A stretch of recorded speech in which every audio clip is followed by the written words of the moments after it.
se preocuparon enormemente de amurallar Veracruz a lo largo de todo el siglo XVII y XVIII, pero en el siglo XVIII ya la vemos una espléndida ciudad portuaria totalmente amurallada. Entonces, fuera de las murallas es el Veracruz rural, ¿no? Son las poblaciones mayoritariamente indígenas, y para el finales del siglo XVIII también son poblaciones ya muy mestizas, ¿no? Nuestra sociedad indígena se mestizó a lo largo de 300 años, ¿no? Muy pocos espacios indígenas se podría decir que no tuvieron una interacción social, étnica con otros grupos. Así es que tendríamos que pensar el Veracruz del siglo XVIII fuera de las murallas, es un Veracruz próspero en este sentido, las comunidades indígenas, ricas, propiedades agrarias importantes de algunos europeos, es un Veracruz activo, propositivo hacia el comercio mundial. Al interior de las murallas tendríamos que ver un Veracruz primero muy cosmopolita, que lo mismo podemos ver individuos de habla francesa que de habla inglesa, que de España, de distintas regiones, vascos, asturianos, gallegos, andaluces, etc. Es una riqueza multicultural, ¿no? Es una sociedad multicultural.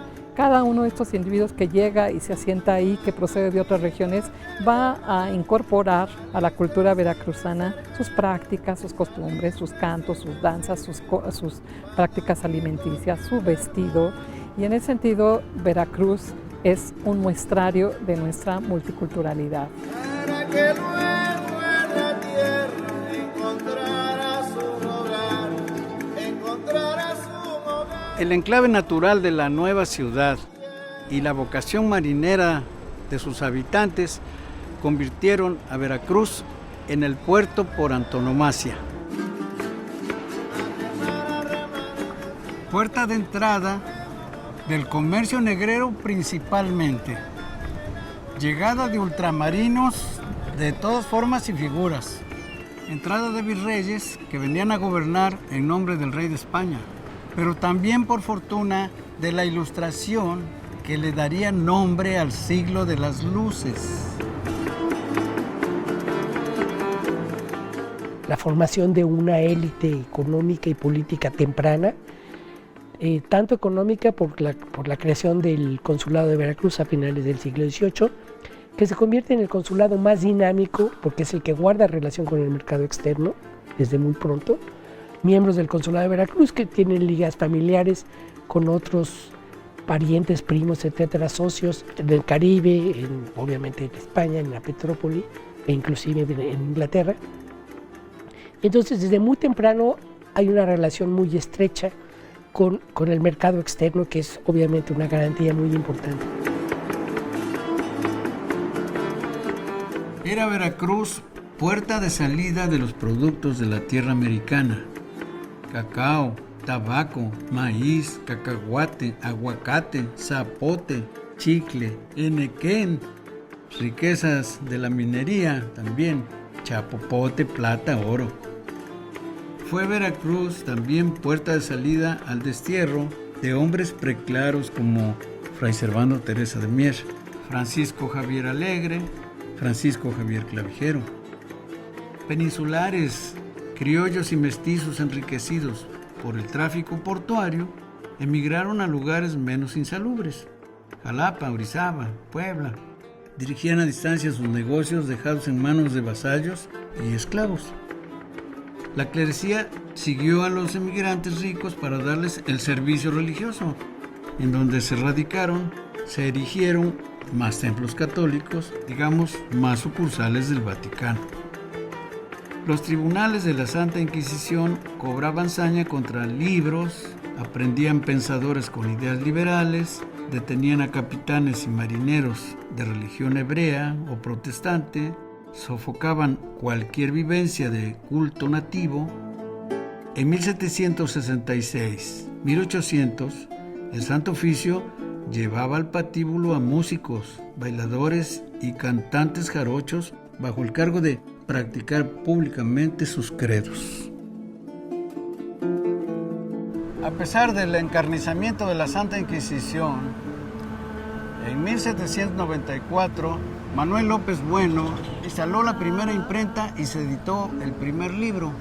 Y 10 años después, apareció el primer periódico de circulación en la ciudad que se llamó El Correo Mercantil.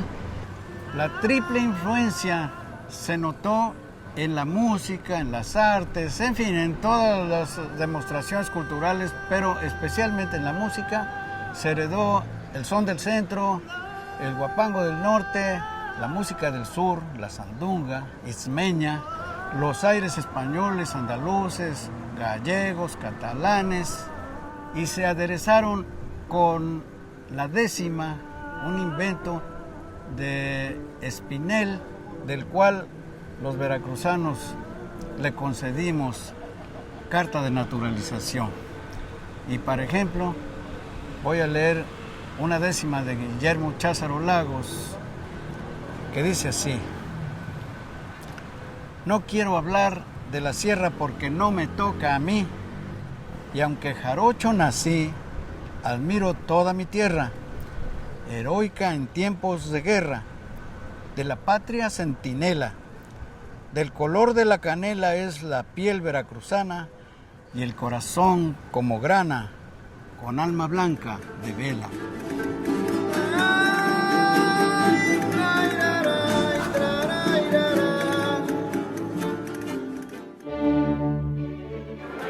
Veracruz, el puerto, tiene fama de ser un vector de riqueza.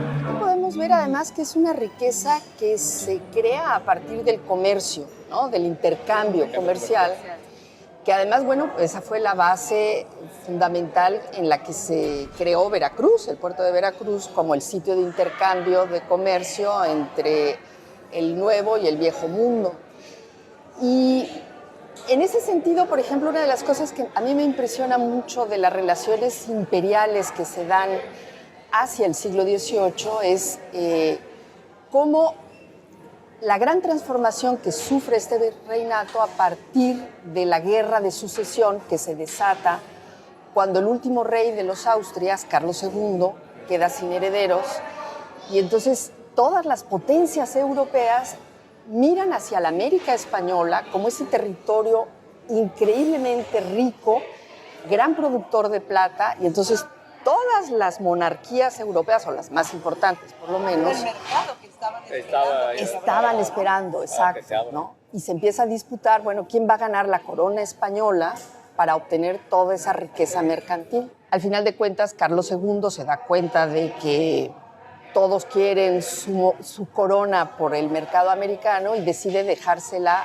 al nieto del rey más poderoso, que era Luis XIV, el rey de Francia.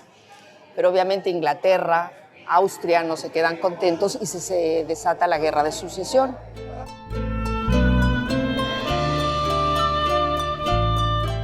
De la dinastía de los Austria amanecieron los novohispanos con un nuevo rey que procedía de la dinastía borbónica, una dinastía que gobernaba Francia, que en su momento era admirada por las potencias europeas, por los monarcas europeos, por lo que había logrado el Rey Sol, ¿no? Luis XIV. Luis XIV había hecho de un reino pobre, de un reino mal organizado, etcétera, a un reino poderoso, potente, que ambicionaba, por supuesto, irradiar en el resto de Europa. Es que la dinastía borbónica, que se inserta al morir Carlos II en España, con su primer rey, Felipe de Anjou, joven, con gran ilusión de extender el proyecto francés en todos los territorios europeos, pero no es querido por todos sus vasallos. Las primeras manifestaciones de este cambio se aprecian en la península ibérica, una vez que concluye la guerra de sucesión. Y una primera respuesta que pueden apreciar los comerciantes de Veracruz de este régimen borbónico es la creación de un consulado. Es decir, lo primero que hace la corona es aceptar que los comerciantes de Veracruz son empresarios sólidos, fuertes, que pueden ya trabajar de manera directa sus transacciones mercantiles y que por ello pueden contar ya con un tribunal del consulado de Veracruz que les permita a ellos regular su comercio. Y eso pasa en 1795. Que al final de la guerra de sucesión, para poner paz ya entre las potencias europeas, se firma el Tratado de Utrecht, el Tratado de Paz y Amistad firmado en la ciudad de Utrecht, y junto con ese tratado se firma el Tratado del Asiento, que fue un tratado que tuvo una repercusión inmediata en Veracruz, porque significó que a Inglaterra le dieron el monopolio de la venta de esclavos negros. Y con el monopolio de la venta de esclavos negros, el permiso para entrar al virreinato de la Nueva España y poner una factoría de ingleses con todos sus esclavos aquí en el puerto de Veracruz. Entonces, una de las cosas que más había preocupado a la corona española, que era la entrada de extranjeros, y de extranjeros además luteranos, anglicanos, protestantes. Contrario a todos sus principios. Exactamente, vulneró el catolicismo. Estaban amedrentados pensando en que iban a estar estos ingleses, y los ingleses entran al puerto de Veracruz y se asientan aquí, ¿no? No fueron muchos, pero sí fueron importantes.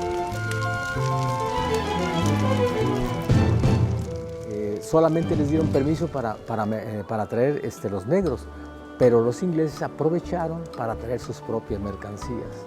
Entonces, las bodegas de los barcos donde traían los negros, bueno, era uno enorme, ¿no? Estaba llenísima, pero no de negros, sino también de mercancías. Negros sí venían y todo eso, pero entonces eso empieza a acercar a los ingleses al imperio español, ¿no? Y lo empieza de alguna forma a debilitar. Al puerto de Veracruz van a llegar diferentes actividades que lo hacen un faro realmente, una luz, digamos, a los navegantes de aquella época. El puerto de Veracruz estaba al mismo nivel de La Habana, ¿no? Estaba al mismo nivel de Cádiz, ¿no? Eran las tres terminales del monopolio del comercio español, ¿no? Cádiz, La Habana y Veracruz. Entonces era importante. Siempre Inglaterra, durante el siglo XVIII, representó una gran amenaza para la corona española. Entonces, de hecho, el tamaño de las fortalezas, San Juan de Ulúa, que se construyeron en todo el litoral, y el fuerte de San Carlos de Perote, todo eso, representa el temor y la amenaza que para la corona española representaban los ingleses y todo el poderío naval que tenían en ese momento.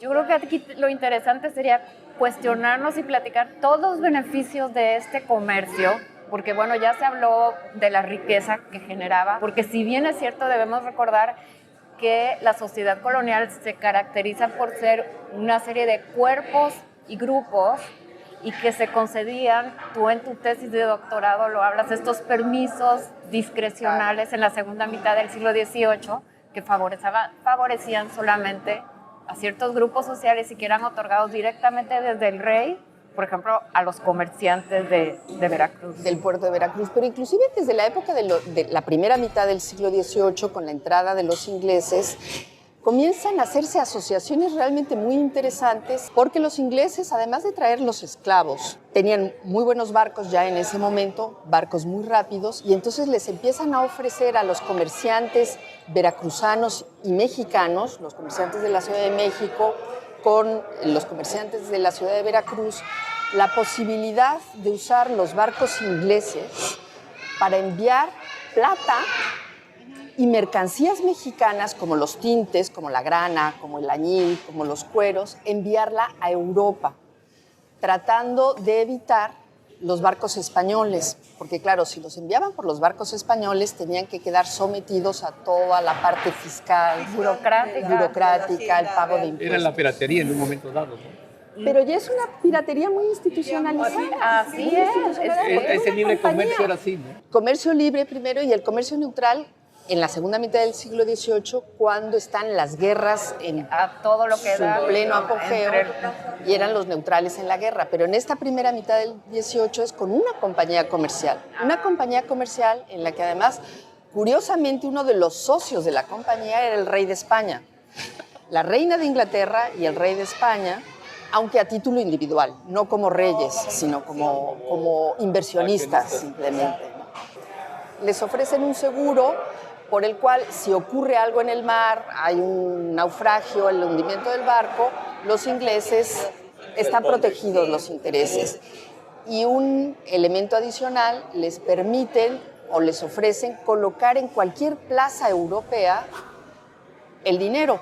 Es decir, no tenían que llevarlo directamente a España o directamente a Inglaterra, sino a cualquier ciudad mercantil europea, evadir un poco la influencia de los españoles, de los sevillanos claro, y de los de la gaditanos, ¿no? De la propia corona. Pero si no me equivoco, también justo precisamente el cambio de dinastía, como tú decías, obligó, ¿no?, a llevar a cabo determinadas políticas precisamente para que España pudiera reorganizar su captura fiscal, sus colonias, y justamente enfrentar aparentemente en mejores condiciones lo que ya se veía venir, las guerras en las que efectivamente estuvo involucrado y que fue perdiendo territorio y que fue perdiendo capacidad de respuesta ante Inglaterra, ¿no? Inclusive me parece que una de las cuestiones que motivaron las reformas borbónicas tiene que ver con el control de los intereses señoriales, ¿no? Porque precisamente estaban yéndose más allá de lo que España podía dominar, como que había ese conflicto ya, ¿no? Claro, bueno, esa rivalidad imperial fue en buena medida la que marcó la tónica de la dinámica del siglo XVIII, porque fue la guerra de sucesión, después las guerras de 1718, la guerra de 1729, la guerra de los 7 años. Pero Matilde, así. es buscando estos mercados, ¿no? También por parte de Inglaterra, ¿no? Esos nuevos mercados que están monopolizados por España y que están pidiendo abrir estos espacios, ¿no? Sin duda, porque además lo que más le interesaba a Inglaterra era sacar la plata de América, tanto de Nueva España a través de Veracruz, como de Perú a través de Portobelo y Panamá, porque la plata era la única mercancía, la mercancía dinero, que podían vender en la India y en China. Los chinos lo único que les interesaba de los europeos era la plata. Y es lo que permite luego a los comerciantes, por ejemplo, de México o de Veracruz, posteriormente cuando se funda el Consulado de Comerciantes, ser prestamistas para otros sectores de la economía, como para la minería, para la agricultura. Entonces ellos se convierten los grandes prestamistas, no solamente a nivel local, sino también prestamistas de la corona y del rey, cuando ya no tienen recursos la corona española para financiar las guerras. Todo sale de la plata mexicana y de este grupo de comerciantes que se fueron fortaleciendo por este orden jerárquico y tan desigual que caracterizó estas sociedades, que privilegiaba a ciertos grupos. Pues los socios principales eran la reina de Inglaterra y el rey de España. Pues es que así funcionaba el orden, así era el sistema. Eran súbditos y vasallos del rey. Y entonces era un sistema de otorgar préstamos y donativos a cambio de privilegios y favores. Entonces, a mí sí me gustaría un poco invitar a la reflexión cuando pasamos, o si hemos pasado, del vasallaje a la ciudadanía. Porque yo siento que muchos de los problemas que enfrentamos hasta hoy en día para la construcción de derechos y para la construcción de ciudadanía deriva justamente de esto, de que se sigue privilegiando los intereses de ciertos sectores y ciertos grupos a una figura paternalista, como fue la figura del rey de España, todopoderosa. Entonces, sí quiero yo invitar un poco la reflexión, porque sí, estamos celebrando los 500 años y hay que celebrarlos, pero nosotros que nos dedicamos a la investigación histórica, sí un poco plantear en qué hemos fallado como sociedad. O sea, no hemos podido construir ciudadanía. Con el juego, yo creo que toda esta dinámica comercial que se está planteando es un buen motivo de reflexión para eso, ¿no? Pero es un siglo de cambios, ¿no? También el siglo XVIII. Hay que tener en cuenta la revolución industrial, los enciclopedistas, las nuevas ideas de los franceses, la independencia de las colonias. Entonces, en este contexto habría que tomar en cuenta cómo España se está integrando a estos nuevos modelos, por eso de los afrancesados, ¿no? Los modelos afrancesados, que muchas de esas cosas se aplican aquí en Veracruz, es lo que yo he podido notar, ¿no? ¿Sí? Entonces, yo no sé qué tanto cambia. Yo creo que sí hay un cambio en el siglo XVIII, más en la segunda mitad, que es donde más se refleja, ¿sí? En cuanto al modo de vida, ¿sí? Asumen ciertas costumbres, ¿sí?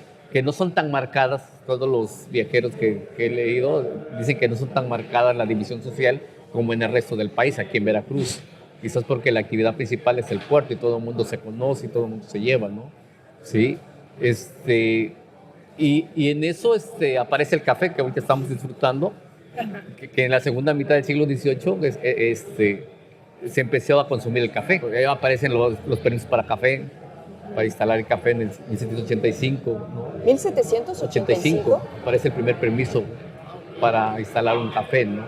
Entonces, todo eso impacta una sociedad abierta, ¿no? Un café en el sentido que lo conocemos. Café, sí, un café en el sentido. Un espacio dedicado a café, que no se sabe dividir entre café y una pulpería. Las pulperías también venden café y vino, y el café vende café y vino, ¿sí? Entonces están por ahí fluctuando entre otras, ¿no? Que es una nueva costumbre que rápidamente se implementa aquí en el puerto de Veracruz. Para 1811 ya se le aplica un impuesto porque es parte de la alimentación de los veracruzanos, ¿sí? Entonces hay un cambio de mentalidad y de costumbres en cuanto desde la alimentación, la Alameda, ¿no? También es a finales del siglo XVIII que aparece y que empieza la gente a pasear como lugar de recreo, sí. Como lugar de recreo, ¿no? Y recordemos que en ese entonces la vida era eminentemente pública, o sea, la vida privada como la conocemos hoy en día no existía, pues porque los gremios trabajaban, los carpinteros en la puerta, la vida era eminentemente pública y todo el mundo sabía la vida de los otros, de todos, porque pues la vida era. Pero efectivamente, entre esos cambios está esa digamos, esto que plantea él como ejemplo, es que dio paso a otras cosas más. Hablabas de la Alameda, es que la ciudad estaba contenida por la muralla. Entonces, esa vida pública que tú dices se reflejaba en eso, pero siempre se empieza a poner como en uso la cuestión de la recreación, que no existía, y la Alameda fue uno de esos espacios, la Plaza de Todos, que estaba afuera de la muralla, el paseo, entonces los cocoteros que tanto describen los viajeros, ¿no? Entonces, eso es lo que va haciendo esos cambios en la ciudad, ¿no? Pero sí es cierto que esa vida pública hacía más evidentes las jerarquías en el orden social, porque me llama mucho la atención que hacia 1812, cuando está lo de la Constitución de Cádiz, que supuestamente es el inicio del liberalismo, el ayuntamiento va a gestionar con los Morphy, estos son ingleses, que se les restituya el título de excelencia a la ciudad de Veracruz y que además a los regidores del ayuntamiento les llamaran excelencia, y pedían al rey de España que cuando el ayuntamiento saliera al público se les hicieran honores militares. Entonces es muy contradictorio, por un lado, como en Cádiz están discutiendo todas estas nuevas ideas liberales, y por otro lado el ayuntamiento está pidiendo que todas sus prerrogativas y privilegios que le habían concedido se les sigan Pero de todas formas, todos los procesos entrañan ciertas contradicciones, ¿no? Siempre hay como avance, retroceso, vuelta en redondo, línea, claro.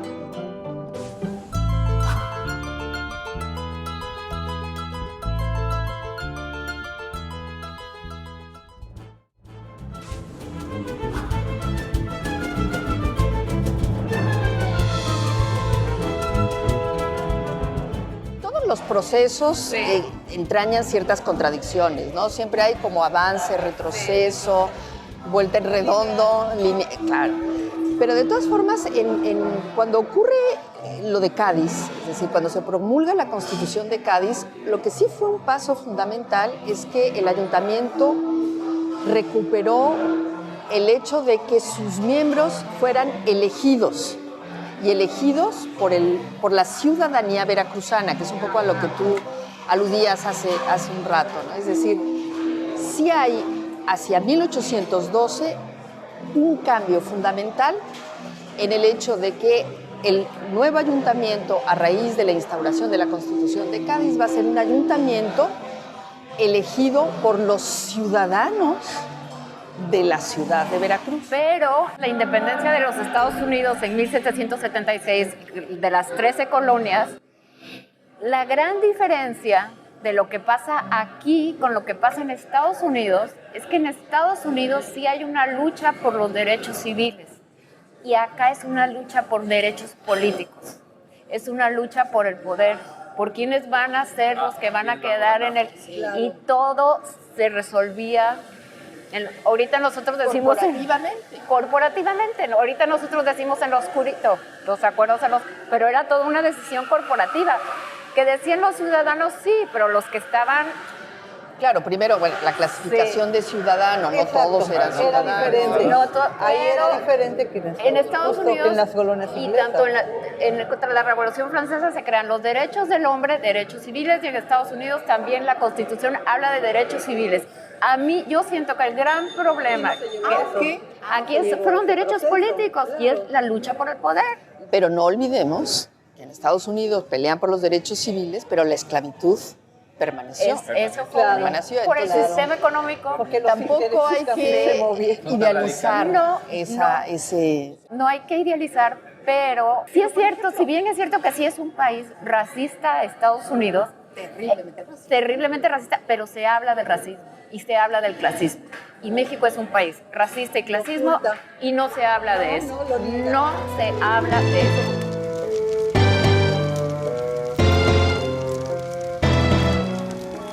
Veracruz es un espacio abierto siempre, abierto al mar, pero abierto a las ideas, abierto a los intercambios, abierto a la transformación, ¿no? Ese era nuestro puerto, el puerto de Veracruz. Los habitantes no eran muchos, ¿no? Hacia 1767 habría alrededor de 8,000 pobladores, es decir, eran pocos por las condiciones difíciles, insalubres, por las condiciones del clima, ¿no? Que es muy propicio a epidemias, en fin, eso hacía que en Veracruz no hubiera mucha gente. Pero Veracruz era un puerto, el puerto de acceso a las ideas, al comercio, a la población, a los habitantes. Y en ese sentido, sí, las ideas y la transformación de la modernidad pasan por Veracruz.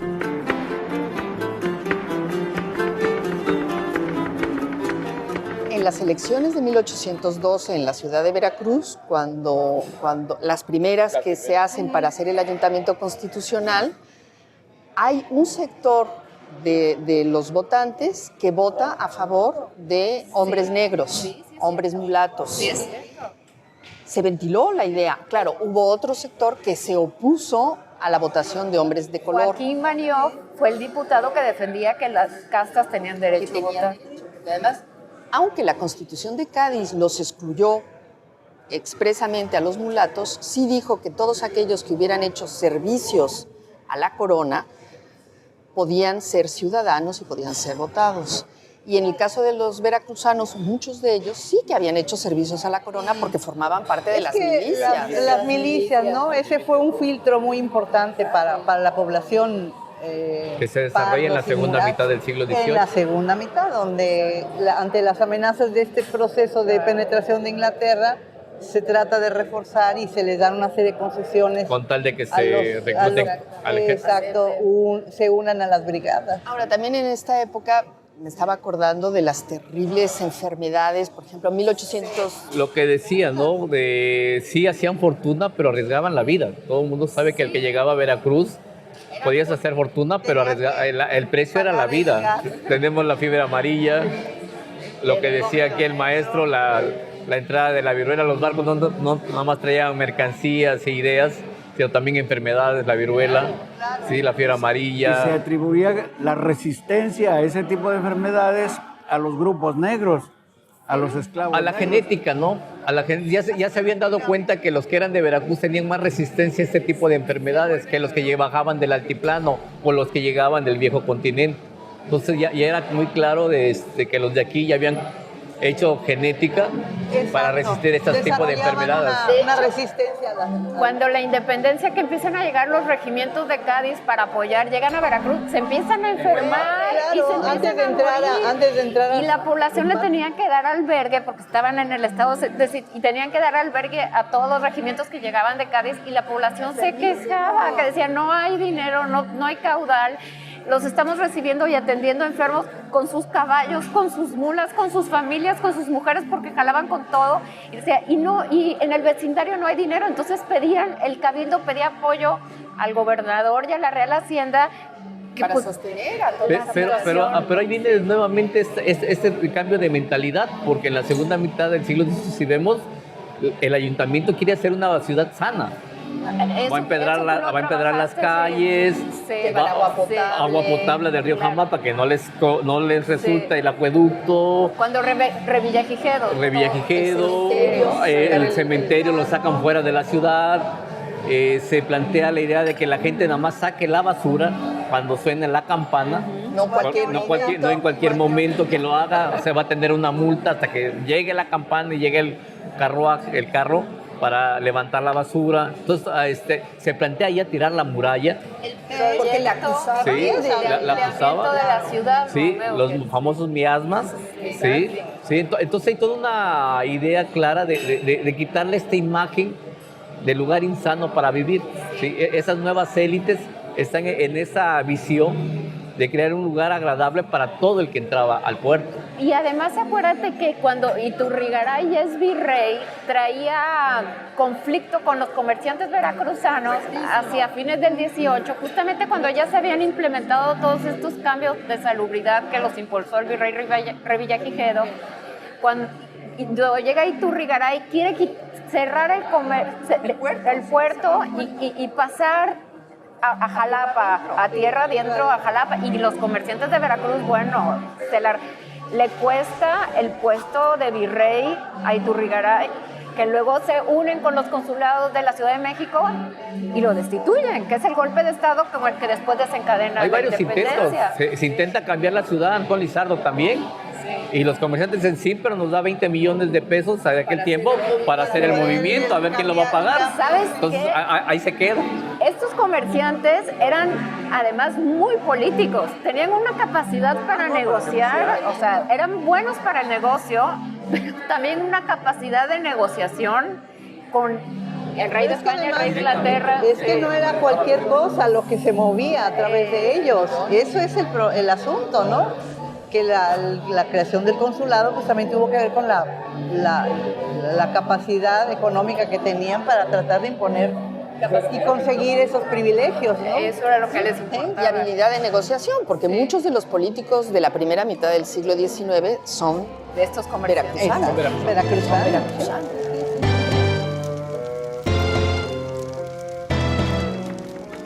Hablar de comerciantes, ¿sabes? Uno imagina que son personas que nada más se dedican a las cuentas, a las transacciones mercantiles o a quienes están explotando el resto de la sociedad. No, tenemos que pensar que los comerciantes en el siglo XVIII, tanto los comerciantes del Consulado de la Ciudad de México como los miembros del Consulado de Veracruz, como un año más tarde el Consulado de Guadalajara, son personas interesadas por las luces, por la ilustración.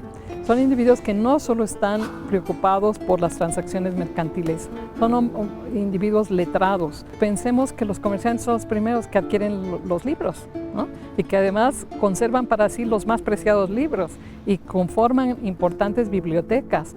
Y en ese sentido son puntales de la ilustración, ¿no? Un buen comerciante tenía que saber de historia, y tenía que saber de estrategias políticas, porque tenía que estar atento a las decisiones del monarca que pudieran afectar sus transacciones mercantiles. Son individuos también que están abiertos a las novedades, buscan los mejores productos. Entonces eso exige que el comerciante sea un individuo no conservador, sino atento a las novedades, a la innovación. Y en ese sentido hay que resaltar el papel de Veracruz, ¿no? Veracruz no es solo un espacio de pasos, no es un puerto como a veces nos dicen, no, pues nada más la gente pasaba por ahí y salía, no. Es decir, es un espacio que quienes viven ahí son personas abiertos a las luces, abiertos a la innovación, y eso nos explica cómo ya en el siglo XIX, pues los grandes liberales mexicanos, muchos de ellos proceden de Veracruz.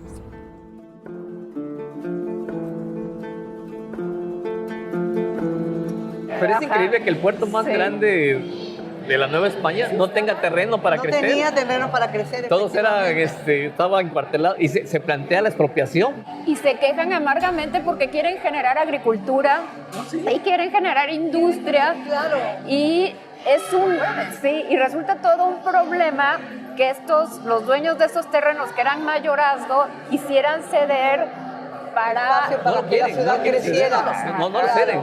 Y aquí viene el problema del crecimiento de población. ¿Dónde se siente esta población? En la segunda mitad del siglo XVIII hay un crecimiento demográfico del puerto muy grande, y el espacio muy grande, es insuficiente. el espacio ya no daba. Y las rentas el carísimas. El archivo está lleno, exacto, de solicitudes para construir afuera, para abrir una panadería, para abrir un local pegado y crece. Pero efectivamente con conflictos por la propiedad, porque el fondo legal no estaba definido, porque la ciudad, inclusive había problemas, una vez lo comentamos tú y yo, ¿no? Los militares también, reclamaban terrenos en extramuros y conflictos como hasta que cuando se tira parte de la muralla reclaman los ladrillos de la muralla, los bloques y a quién pertenecían, porque si eran terrenos del ejército. Una muralla que no servía para nada. Que no servía para nada. Pero hasta eso querían. Que se los brincaban, ¿no? La gente. Los médanos de arena llegaban hasta la muralla, que cuando la independencia y el cabildo dicen hay que desarenar la muralla porque por ahí se nos van a subir los insurgentes. Pero no medía más de 2,5 metros. No medía pero más aún de 2 así metros. se la pasaban pidiendo cuerdas de presidio para desarenar, ¿no? Pero al final llegan a la conclusión que hay que tirarla, porque no hay movimiento de aire, no servía para nada. Ese es el argumento, no sirve para nada. Atribuyen parte de las enfermedades. De las enfermedades ¿Sí? a la falta. Porque no hay corriente de aire. La corriente Bueno, de la y ellos época, creían ¿no? que las enfermedades se contagiaban, los miasmas se contagiaban por el olor. Por eso cuando había epidemias, la ciudad se quedaba vacía, todo el mundo se encerraba en sus casas porque pensaba que Eso era, claro.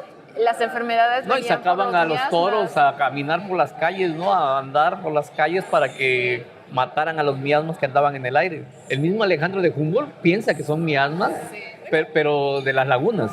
No andaba tan errado. No estaba tan errado. Claro, porque era la acumulación de las aguas. Claro.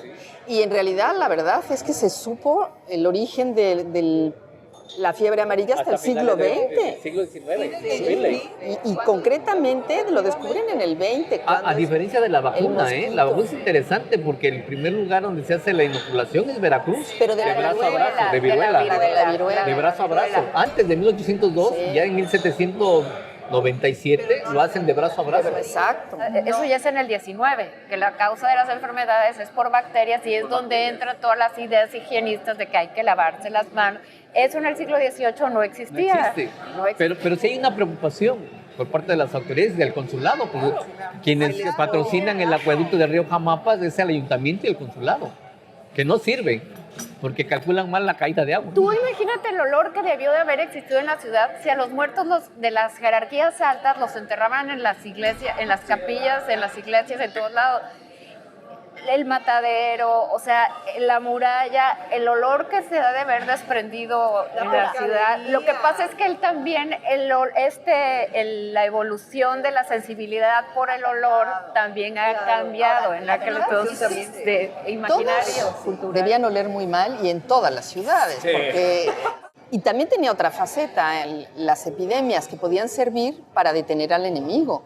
También se abandonaban a la ciudad. Eran las dos fuerzas, el ejército y la el arma de epidemia. dos filos, ¿no? Era un arma de Por dos un lado, filos. déjenlos que lleguen porque... Que se mueran Que todos se mueran, porque nadie se imagina que era el Moscú. Exacto. Pienso en Veracruz como si fuera una metáfora o una alegoría, digo, por un lado tan rica, tan asediada, como una perla a la que todo está encima, pero al mismo tiempo tan llena de problemas, de peligros. Pues esa era la decepción de los viajeros, ¿no? Todos se imaginaban, tenían una imagen muy diferente cuando la veían. Era una ciudad negra, pobre, triste, que la gente se encerraba por los nortes. No era la imagen. Mucho del periodo en que llegaran, también. Ya se sabía que en tiempo de agua no tenías que llegar. No. Pero es que cualquier tiempo casi era malo, porque o te agarraba el calor o te agarraban los nortes. vientos. Claro, pero Por la lluvia, que era más peligrosa. Por lo menos te garantizaba un aire más sano, ¿no? No te Más enfermabas sano, a lo mejor hasta el tercer día. Las personas que habían cobrado riqueza se ausentaban del puerto de Veracruz y viajaban, se iban a vivir a Jalapa, Orizaba, a Córdoba, a la misma Puebla, y a quienes dejaban al encargo de sus negocios era a sus empleados, a sus esclavos, y entonces eran los que tenían que soportar las miasmas y tenían que soportar todo No, sí, el problema. aquí desarrollan los mulatos, ¿no? Y los negros, que son más resistentes a las enfermedades, que también se ha comprobado. Hacia la segunda mitad del siglo XVIII sí hay mucha población española residiendo en el puerto. Acuérdate el padrón de 1790 que está en el archivo y que te identifica muy bien dónde vivían los españoles por la importancia que tenía el cabildo de la ciudad de Veracruz. El cabildo de la ciudad de Veracruz fue emblemático y durante el siglo XVIII... 18 y 19 es la plataforma de la élite hacia los gobiernos centrales. Vivían en el centro y en el norte, donde estaba el mesón de la Caleta, estos grupos de poder de comerciantes vivían la parte donde y se casaban con españolas, eran como grupos y tenían 20,000 hijos, 20,000 esclavos. En el padrón viene todo eso. Pero también recuerdo tu artículo, que hablas de una población que ya no da cabida dentro de la muralla y está en extramura, la famosa Huaca o las Californias, ¿sí? Porque hay una inmigración. Humboldt la calcula en 1804 de 16,000 habitantes, Lerdo en 1807 20,000 habitantes. Entonces está creciendo desmesuradamente, que la ciudad no se da abasto a recoger esta. Aún los problemas legales que había para el territorio son rebasados, porque la gente tiene que salir. No hay manera ya de estar adentro. De tu artículo, ¿no? De esta población. Un sitio con una población flotante muy grande, ¿no? Es decir, están los residentes que viven habitualmente y toda esta otra población que va. Los arrieros. El que hay pocos trabajos, yo he leído poco sobre el comercio de cabotaje. Sí, porque todos hablamos de las flotas, de los barcos, pero hay la cantidad de barquitos que se abastecían en las costas. Y las recuas, todas ahí formadas para las mercancías y que salieran, entraran y salieran. Y por eso era caro vivir en Veracruz, porque Veracruz verdaderamente no producía nada. Todo se traía de afuera. Sí, todo salía caro. Y de ahí los altos sueldos, porque arriesgaban la vida y era caro la vida. Las rentas, que todos los viajeros decían que las casas eran malísimas y las rentas altísimas. Y el servicio malo. Pero el café muy bueno. El café muy bueno. Es más, se prohíbe estar en el café. En 1812 el ayuntamiento prohíbe que la gente esté más de cierto determinado tiempo en el café, porque dice que nada más se dedican a discutir cosas políticas y que no se van a trabajar. También tenía mucha importancia el trabajo de la Santa Inquisición. Según leía en los anales de la Inquisición, de que enjuiciaban y condenaban y mataban a gente porque salía a bailar. El chuchumbé. A las calles, el chuchumbé. Hay pocos casos de... La Inquisición sabía que bailaban y como que se hacía... En Veracruz hay como mucha libertad. Siempre todos los viajeros dicen que los mulatos y los negros tienen demasiada libertad. Sí, eso señalan. Y hay pocos casos verdaderamente de Inquisición. Ciertamente que sí era perseguido, digamos, pero al mismo tiempo era imposible ir contra la corriente. Entonces, francamente, como que lo dejaban pasar, salvo que hubiera una protesta muy grande y llegara a los oidores de la Inquisición, entonces ya los podían poner a consideración, ¿no? Pero sí, en realidad es que había mucha tolerancia en ese sentido porque no había de otra, era culturalmente un fenómeno que existía. La Inquisición era más bien en revisar el cargamento. Y sabes Los también libros que- Los libros prohibidos, había una lista de libros prohibidos, había una lista de libros prohibidos. La brujería en el 17 y en el 18, a un montón de mujeres, ya era como cacería de brujas, que porque curaban con hierbas ya eran Es el brujas. equivalente a la cacería de brujas. Todo eso. Sí. Eso lo perseguían mucho. Y las blasfemias, cuando decían algo que ellos pensaban que atentaba contra la religión, entonces ahí también los agarraban. Pero era impresionante los castigos corporales que infligía la Inquisición en los lugares públicos. Y la lista las de libros. penas. Sí. Eso yo creo que les preocupaba mucho las ideas, la ideas. circulación. Claro, Las es ideas. que a determinado nivel el asunto de las publicaciones prohibidas era muy importante. Y debieron de haber porque pasado por Veracruz. Todos entraban por aquí. Sería interesante hacer una investigación. Todos los de- libros de prohibidos quién recibí- entraban por sí, aquí. Claro. ¿Quién leía? ¿Qué comisionista recibía? ¿Qué comisionista? Porque ahí... Porque además, claro, los contrabandistas de libros, muy inteligentemente, lo que hacían era metían los libros prohibidos dentro de libros perfectamente permitidos, vidas de santo, y en Claro. medio iba, no sé, Voltaire, ¿no? Sí, sí, y aquí sí. una vida de una santa. Y entonces el que revisaba abría las hojas y veía el índice y era la vida de la santa, perfectamente legal. Y en medio estaba Voltaire o Montesquieu, los grandes herejes. Sí, todos los enciclopedistas.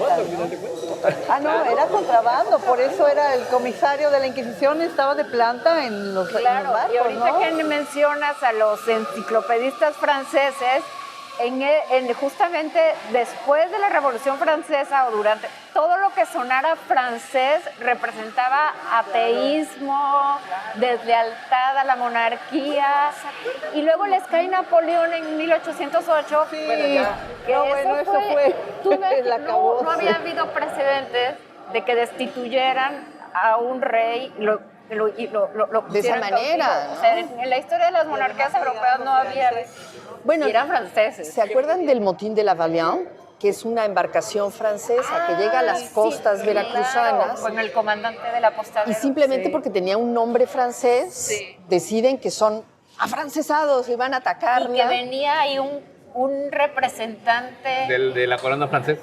Exacto. No, se arma un revuelo espantoso, simplemente por afrancesado. Y es más, se ¿no? quema una bodega. Ahorita ¿Qué la más? para- Empiezan a ver quiénes son los que supuestamente estaban al comandante del apostadero, que era Ceballos, Ciriaco Ceballos. Se meten a su casa y empiezan a aventar los muebles y todo. O sea, hay que recordar que en aquel entonces, más que manejarse dinero corriente, lo que valía era el patrimonio y los bienes, ¿no? Te confiscaban tus bienes porque era lo que valía. Pues le empiezan a aventar todos sus muebles. Por la ventana. Por la ventana y se los queman. Sí, se armó un revuelo Sí, en el Archivo tremendo. General hay todo un legajo sobre esa. Sí, Porque hacen toda una investigación después, ¿no? Claro. Porque están los Morphy. Los Estaban Morphis los también, los Morphy, Morphis son los que les queman sus Y los pulperías. Los Morphy, que Matilde inició esta charla remitiéndose a los ingleses, pues los Morphys era una forma eran contrabandistas a favor Con licencia. del Con licencia, con permiso, licencia ¿no? para el rey de Inglaterra. Exacto. Fíjate. Era todo un consorcio muy impresionante, porque estaban sí vinculados con los intereses ingleses, pero también con la corona española, ¿no? Y lo más interesante es que luego los Morphy son guadalupes, son independentistas. Se vuelven Sí, y Morphy va a ser el enviado del gobierno mexicano para tratar de obtener el reconocimiento de Inglaterra y de Francia. Va a ser el primer embajador plenipotenciario del gobierno mexicano. Es decir, Morphy era una familia, ¿no? Y era de una habilidad política y económica. Todos los hermanos, aparte eran varios hermanos y como que cada uno tenía una posición estratégica. Unos tenían barco, trabajaban, Propia otros- línea de trabajo. Exacto. Y habrá tenían descendencia casa en de los Londres, Morphy casa aquí en todavía. Cádiz. Y entonces tendríamos que hacer notar también que Veracruz fue un vector de riqueza no solamente por el comercio normal que produce riqueza, sino también por el comercio informal, por el comercio subterráneo y por el comercio submarino. Les dejaba igual de ganarse, yo El creo. contrabando, O más. El contrabando nunca se va a poder cuantificar, porque obviamente es secreto, Exacto. ¿no? Es secreto. Es los datos. Pero los cálculos que se han hecho era que era por lo menos igual al comercio legal, si no es que mayor. Porque además los mecanismos que había de contrabando eran inmensos. Inclusive, por ejemplo, hay una novela muy divertida de el primer novelista inglés de Daniel Defoe, El coronel Jack, que describe los contrabandos en Veracruz. Jamaica. Y en la costa veracruzana, que eran alejados de la ciudad, ¿no?